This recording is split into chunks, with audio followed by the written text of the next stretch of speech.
आज हम देखने वाले हैं मजा या तू। मूवी की शुरुआत में एक छोटे से गांव का सीन दिखाते हैं जहां पर उम्मी अपने पापा वेणुगोपाल और माँ अनीता के साथ बहुत खुशी से रहती है। एक्चुअली उम्मी अपनी माँ से ज्यादा अपने पापा से प्यार करती है क्योंकि उसके पापा हमेशा उसकी बहुत केयर करते हैं और उसका बहुत ख्याल रखते हैं। जैसे पढ़ाई में मदद करना, मस्ती करना, यही नहीं एक दोस्त की तरह उन दोनों का रिश्ता होता है जिस वजह से उन दोनों की काफी जमती है। चलिए अभी बात करते हैं अनीता की, जो एक हाउसवाइफ और काफी हार्ड वर्किंग भी, और वो हमेशा उम्मी को उसकी शैतानियों के लिए डांटती रहती है। थोड़ी देर बाद उम्मी भी स्कूल जाने के लिए रेडी होती है और ये दोनों मियाँ बीवी भी अपने काम के लिए निकल जाते हैं। अब ड्यूटी पर जाने के लिए गोपाल बस में आता है जहाँ पर एक लड़की को खड़ी देखकर वो उससे अपनी बाजू वाली सीट पर बैठने के लिए कहता है, जो कि उसकी माँ को अच्छा नहीं लगता और उसकी माँ उस लड़की को अपने पास बुला लेती है। और फिर ये देखकर गोपाल को बहुत ज्यादा गिल्टी फील होता है कि मैं तो उसकी मदद करना चाहता था। वह अगले दिन हम कॉलेज का एक सीन देखते हैं जहाँ पर अनीता की फ्रेंड सुमा लड़कियों पर हो रहे अत्याचार पे एक स्पीच दे रही होती है और अनीता भी वहाँ पर मौजूद होती है। तभी उसे गोपाल कॉल करता है और वो सुमा से मिलकर गोपाल के साथ वहाँ से चली जाती है। अब दोनों एक बड़ी सी शॉप पर पहुँचते हैं जहाँ हमें पता चलता है कि आज उम्मी का बर्थडे है, जिसके बर्थडे का सारा सामान लेने के लिए ही ये दोनों यहाँ पर आए हैं।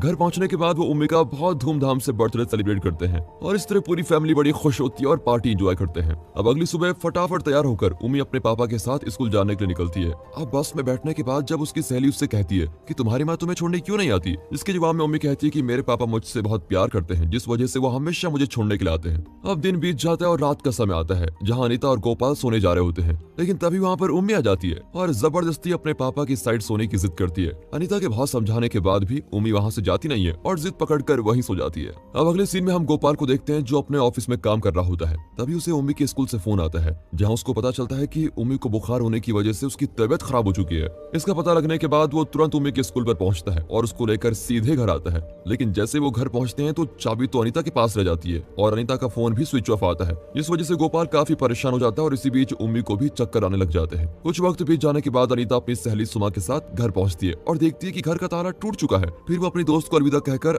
जब घर के अंदर पहुंचती है तो उम्मी को बीमार देखकर बहुत दुखी होती है और गोपाल भी उससे बहुत नाराज होता है क्योंकि एक तो वो जल्दी घर नहीं आई और ऊपर से उसका फोन भी स्विच ऑफ था। अब इसका कारण बताते हुए अनीता कहती है कि मेरे फोन में चार्जिंग कम थी। फिर दोनों में बात सुलझ जाती है। अगली सुबह अनीता कहीं जाने की तैयारी कर रही होती है, जिसको देखकर गोपाल पूछता है कि तुम कहाँ जा रही हो, जिसके जवाब में अनीता कहती है कि मैंने और मेरे दोस्त सुमा ने एक कपड़े की दुकान में पार्टनरशिप करने का सोचा है। लेकिन गोपाल उसको साफ सा मना कर देता है कि कोई जरूरत नहीं है और कहता है कि मुझे सुमा में तो बिल्कुल भी विश्वास नहीं है, तो मत जाओ उसके साथ। लेकिन गोपाल की इन सारी बातों को इग्नोर करके वो फिर भी चली जाती है। इसके बाद वो और सुमा एक चीफ गेस्ट द्वारा अपनी शॉप की ओपनिंग करते हैं जहाँ काफी लोगों की शॉपिंग के लिए भीड़ हो जाती है। अब वहाँ से आने के बाद जब शाम को अनीता घर पहुँचती है तो घर पर ताला लगा होता है क्योंकि गोपाल अपने बेटे के साथ अब तक घर नहीं पहुंचा और नए ताले की चाबी उसी के पास है। और फिर बहुत देर बाद जब गोपाल उम्मी के साथ घर नहीं आता तो अनीता अपने दोस्त को कॉल करके उसे वापस बुला लेती है और वहां से चली जाती है। इसके बाद बहुत वक्त बीत जाता है और अब अनीता गोपाल का रिश्ता भी काफी बिगड़ गया है और इस वजह से वो दोनों अलग अलग रहने लगते हैं। इसी बीच उम्मी भी कुछ दिनों के लिए स्कूल वेकेशन पर चली जाती है और गोपाल अनीता अपने अपने काम में बिजी हो जाते हैं और यहाँ तक कि दोनों गाड़ियां भी ले लेते हैं।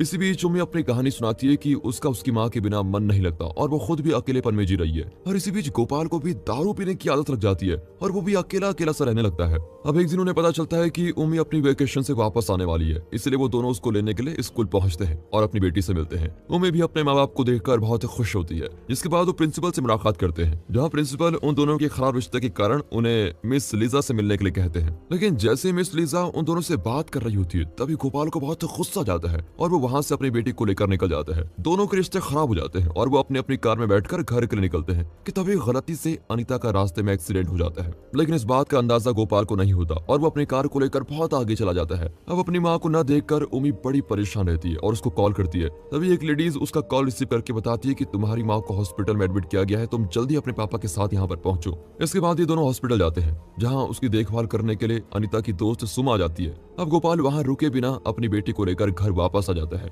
जब वो कमरे में आते हैं तभी गोपाल की नजर उम्मी के बेड पर पड़ती है जिस पर खून लगा है, जिससे गोपाल को पता चल जाता है कि उम्मी के पीरियड शुरू हो गए हैं, जिसकी खबर वो अनीता को देता है। इसके बाद अनीता हॉस्पिटल से डिस्चार्ज होकर अपनी दोस्त सुमा के साथ आती है और उम्मी को सैनिटरी पैड्स देकर समझाती है कि तुम अब बड़ी हो गई हो, तुम्हें बचपना छोड़ना होगा। उसी रात एक तरफ अनीता और गोपाल अपने कमरे में सो रहे होते हैं और दूसरी तरफ उम्मी पढ़ाई कर रही होती है। लेकिन जैसे ही बिजली कड़कने की आवाज आती है उम्मी डर के मारे अपने पापा के पास जाके सो जाती है। अब ये देखकर अनीता को अच्छा नहीं लगता और वो फिर से उसे अपने कमरे में सोने के लिए भेज देती है। लेकिन ये गोपाल फिर से उम्मी के कमरे में उसके साथ सोने के लिए चला जाता है। अनीता को फिर बहुत बुरा लगता है, लेकिन वो बेचारी सब कुछ सह रही होती है। बढ़ती उम्र के साथ उम्मीद 13 साल की हो जाती है और उसके पापा फिर उसका बर्थडे धूमधाम से सेलिब्रेट करते हैं। इस बार वो उसको एक साइकिल गिफ्ट करते हैं और इसी के साथ अनीता और गोपाल के रिश्तों में भी सुधार आ जाता है और वो एक दूसरे के साथ अब इंटीमेट भी होते हैं। अब अगले दिन एग्जाम के दरमियान उम्मी अपने टीचर से कहकर बाथरूम में जाती है, जहाँ उसके पीरियड्स फिर से शुरू हो जाते हैं और अब वो कमजोरी के मारे बड़ा अजीब सा महसूस करने लगती है। अब क्लासरूम में आने के बाद जब टीचर वहाँ पर आती है तो फिर से उम्मी उसे बाथरूम में जाने के लिए परमिशन मांगती है। तभी वहाँ पर मौजूद एक लड़की कहती है कि टीचर ये अब तक 5 बार जा चुकी है, लेकिन टीचर उसकी प्रॉब्लम को समझते हुए उसको जाने के लिए कहती है। तभी रास्ते में अचानक उम्मी चक्कर आकर गिर जाती है, जिसके फौरन बाद उसे स्कूल में एडमिट किया जाता है और फिर जब डॉक्टर उसको चेक करते हैं तो वो डॉक्टर खुद हैरान हो जाता है, क्योंकि दोस्तों उम्मी के साथ कुछ ऐसा हुआ है जो अब तक हमें पता नहीं है। खैर अब डॉक्टर उम्मी के लिए लेडीज डॉक्टर को बुलाने के लिए कहते हैं, क्योंकि ये केस और पेचीदा हो गया है। इसके बाद उम्मी की प्रिंसिपल अनीता को कॉल करके इमीडिएटली आने के लिए कहती है और दूसरी ओर मिस लीजा उम्मी से सवाल जवाब पूछने लगती है कि आखिर वो कौन सी बात है जो तुम इन सबसे छुपा रही हो। लेकिन बदले में उम्मी कुछ नहीं बोलती और अपने पापा से मिलने की जिद करती है। थोड़ी देर बाद अनीता भी स्कूल में पहुंच जाती है और वहां आने के बाद प्रिंसिपल उसको कुछ ऐसा बताती है जिससे उसके होश उड़ जाते हैं और वो जैसे ही सामने अपनी बेटी को देखती है तो उसे उस पर बहुत गुस्सा आता है और वो उसे मर जाने के लिए कहती है। अब दोस्तों ये एक सस्पेंस है, क्योंकि अब तक हमें पता नहीं चला कि आखिर उम्मी के साथ हुआ क्या है। अब इसी परेशानी से निपटने के लिए प्रिंसिपल सारे स्टाफ मेंबर्स को एक साथ मीटिंग करने के लिए बुलाते हैं, जहां हमें इस मूवी का सबसे बड़ा सस्पेंस पता चलता है कि उम्मी के जिस्म के साथ छेड़खानी हुई है, यानी किसी ने उसका रेप कर दिया है। इस बात की जानकारी खुद उम्मी को भी नहीं है। अब सारे टीचर उम्मी के ऊपर सवाल उठाने लगते हैं, लेकिन प्रिंसिपल उन सबको इस मैटर को शांति से हैंडल करने के लिए कहती है। तभी हम उम्मी को देखते हैं जो अपने पापा को डर के मारे कॉल करने की कोशिश कर रही है। तभी वहाँ टीचर आकर उसको रोक लेती है, जिस वजह से स्कूल में बहुत बड़ा हंगामा हो जाता है। थोड़ी देर बाद वहाँ गोपाल भी पहुंचता है, जिससे मिस लीजा बताती है कि जब हमने तुम्हारी बेटी की तबियत को खराब देखा और उसे ट्रीटमेंट के लिए भेजा तो पता चला कि तुम्हारी बेटी प्रेग्नेंट है। ये सुनकर तो वो शॉक हो जाता है और रोने लगता है। इसी बीच उसी स्कूल का एक स्टाफ चुपके से उसकी फोटो निकाल लेता है। अब इस बात की सच्चाई जानने के लिए गोपाल प्रिंसिपल रूम में घुसता है, जिसके बाद वहाँ के सारे टीचर उसे जबरदस्ती पकड़कर घर भेज देते हैं। बाद में हमें उसी स्टाफ को दिखाते हैं जिसने गोपाल की चुपके से फोटो ली थी। इसके बाद वो उस फोटो पर अश्लील टाइटल डालकर उसे वायरल करवा देता है कि गोपाल ने ही अपनी बेटी का बलात्कार किया। अब गोपाल को देखते हैं जो गुस्से से घर की तरफ जा रहा है। तभी वो अपने मोबाइल पर वही फोटो देखता है जो उस स्टाफ ने वायरल करवा दी है और ये देखकर तो गोपाल के होश उड़ जाते हैं और उसको झटका भी लगता है। अब वो अपने एक दोस्त नारायण से मिलता है और वो दोनों क्लब में जाकर बैठते हैं, जहाँ नारायण और अनीता की बात होती है, जिसमें अनीता कहती है कि आपने जो सुना वो सच है। अब क्लब में बैठे सारे लोग गोपाल की तरफ गुस्से से देखने लगते हैं, जिससे गिल्टी फील होकर वो गुस्से से वहां से निकल जाता है और सीधे उम्मी की टीचर लीजा से मिलने की कोशिश करता है। लेकिन प्रिंसिपल मैडम नारायण को कॉल करके वहां पर बुलाती है और गोपाल को वहां से ले जाने के लिए कहती है। अब फिर से गोपाल नारायण के साथ उसी बार में जाता है जहाँ कुछ लोगों के साथ उसका झगड़ा हो जाता है और उसे वहां से भी निकाल दिया जाता है। अब अगले दिन हम अनीता और सुमा को एक हॉस्पिटल में देखते हैं, जहाँ वो उम्मी का ट्रीटमेंट कराने के लिए आई हुई है। तभी अचानक वहाँ गोपाल आ जाता है और उम्मी से मिलने की कोशिश करता है। इसी बीच अनीता और गोपाल के बीच बहुत बड़ी बहस भी हो जाती है और पुलिस उसे गिरफ्तार करके लेके जाती है। पुलिस स्टेशन में आने के बाद कांस्टेबल उसकी बेटी को प्रेग्नेंट करने के लिए उसे ताना मारता है। तभी वो उस पर हमला कर देता है, जिस वजह से वहाँ पर बहुत बड़ा तमाशा खड़ा हो जाता है। कुछ देर बाद वहाँ पर सीनियर इंस्पेक्टर आता है और इस केस की इन्वेस्टिगेशन करने लगता है। इसके लिए वो उम्मी के स्कूल जाकर प्रिंसिपल को सुनाने लगता है कि आपने बिना पुलिस के सहारे इस केस को हैंडल करने की कोशिश की, जो सरासर इलीगल है और आप किसी ऐसे गैर पर भरोसा करके उस लड़की की जिंदगी का फैसला नहीं कर सकते। आपको कानून की मदद लेनी चाहिए थी, जिसमें प्रूफ हो जाता कि आखिर वो लड़की प्रेग्नेंट कैसी हुई। अब वहां से आने के बाद उम्मी की मां इंस्पेक्टर से मिलती है। तब इंस्पेक्टर उसे भरोसा दिलाते हुए कहता है कि कोई बाप अपनी बेटी के साथ ऐसा नहीं कर सकता, आप भरोसा रखिए, आपकी बेटी का अपराधी जल्द ही पकड़ा जाएगा।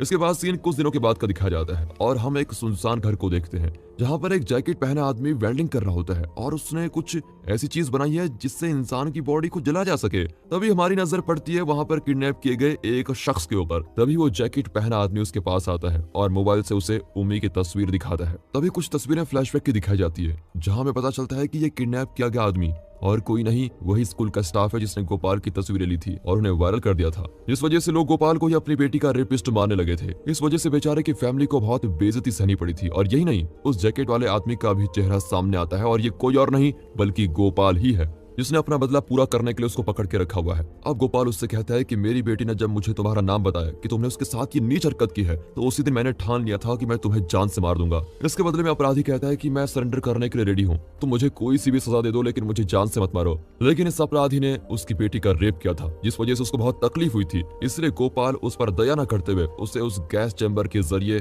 जलाकर जान से मार देता है। इसको देखकर तो सभी की रूह कांप जाती है। अब अपनी बेटी के बदले का प्रतिशोध लेने के बाद गोपाल उस मरे हुए स्टाफ की राख बाहर किसी बड़े नाले में बहा देता है और जाते जाते एक लाइन कह जाता है कि माँ का मतलब होता है सच और बाप का मतलब भरोसा। और इसी मेमोरेबल डायलॉग के साथ इस मूवी का दी एंड। तो दोस्तों एक बात तो क्लियर हो गई है कि गोपाल अपनी बेटी का आरोपी नहीं था, बल्कि बहुत ही होशियारी से उसे इस जाल में फंसा गया था। लेकिन गोपाल ने भी बड़े अक्लमंद के साथ अपनी बेटी का बदला ले लिया और बाप होने का फर्ज निभाया। बाकी दोस्तों स्टोरी अच्छी लगी हो, मूवी अच्छी लगी हो, एक्सप्लेनेशन अच्छा लगा हो, वीडियो को लाइक कीजिए और चैनल को सब्सक्राइब कर दे। मिलते हैं अगली वीडियो में, तब तक के लिए गुड बाय।